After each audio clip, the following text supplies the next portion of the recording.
Mila and the Cave of Whispering Crystals. Mila was a curious 9-year-old girl who lived in the peaceful village of Seaview, and every morning she watched the sea glisten in the sunlight from her bedroom window, dreaming of distant lands and hidden mysteries. One afternoon, after her grandmother told her an old story about a secret cave filled with glowing crystals that whispered the memories of long ago, Mila decided she would find the cave and listen to its echoes, so she packed a small brown backpack with a strong flashlight, her favorite purple sketchbook, a sharp pencil, a piece of soft cheese wrapped in cloth, a bottle of water, and a warm red scarf, and she also brought her pet mouse Nib, who loved to explore in pockets. She tied her boots tightly, gave her grandmother a quick hug, and received a small wooden charm shaped like a crystal with the words, "Follow your heart," carved on it, then set off along the narrow forest path that wound up the gentle hill behind her house, where the air smelled of pine and moss and sunlight danced through the leaves. Birds sang cheerful tunes, squirrels chattered overhead,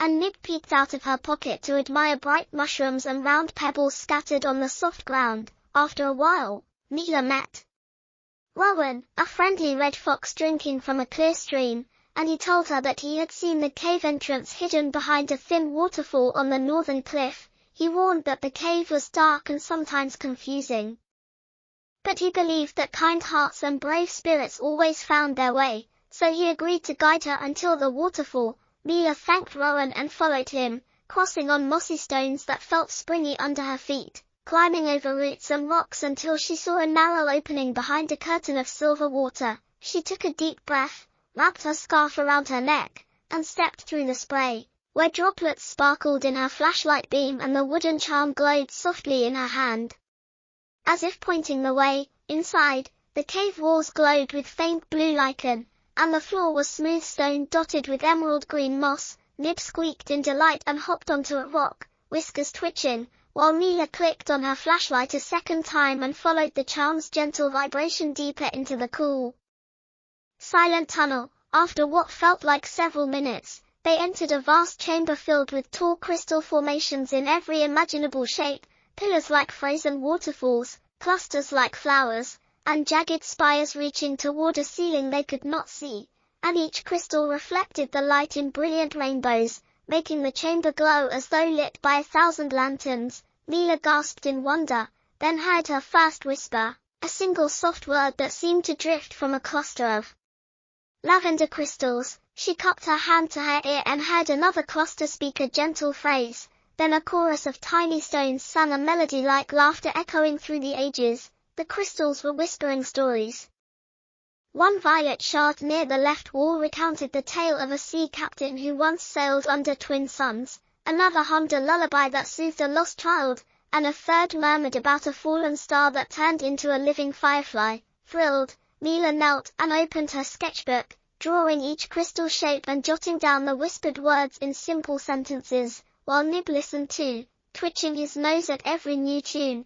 As they explored further, Mila noticed a dark alcove at the chamber's far end where a small bat appeared tangled in spider silk. Its soft cries echoed off the walls. Feeling gentle concern, Mila knelt beside it, gently warmed the silk with her flashlight, and used her pencil tip to loosen the sticky threads until the bat freed itself, flapping its tiny wings with relief and giving a grateful squeak. She named him Pip and tucked him into her scarf, where he snuggled warmly.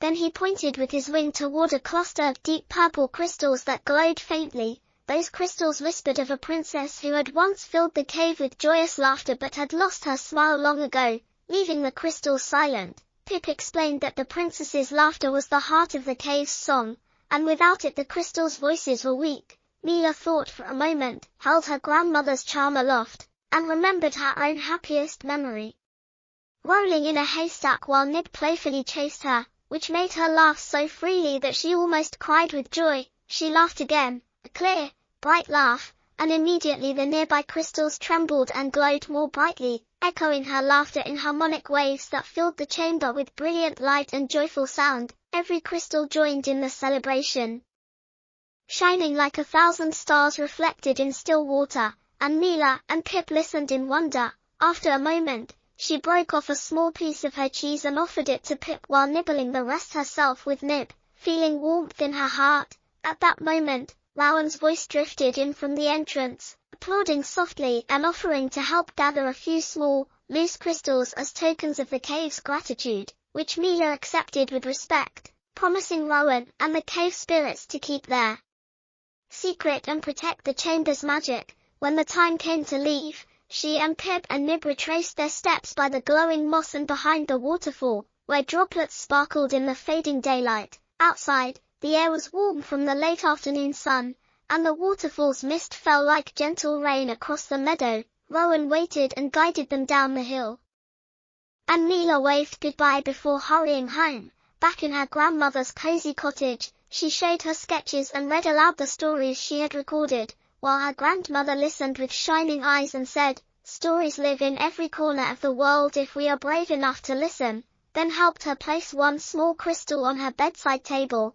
That night, the crystal glowed softly and whispered a lullaby that filled Mila's dreams with dancing lights and gentle songs, and she realized that curiosity, kindness, and a brave heart could light even the darkest places. From that day on, whenever children in Seaview whispered of a cave where crystals sing, Mila smiled, knowing that one day, with a kind heart and courage, they too might follow a wooden charm and discover the secret of the whispering crystals.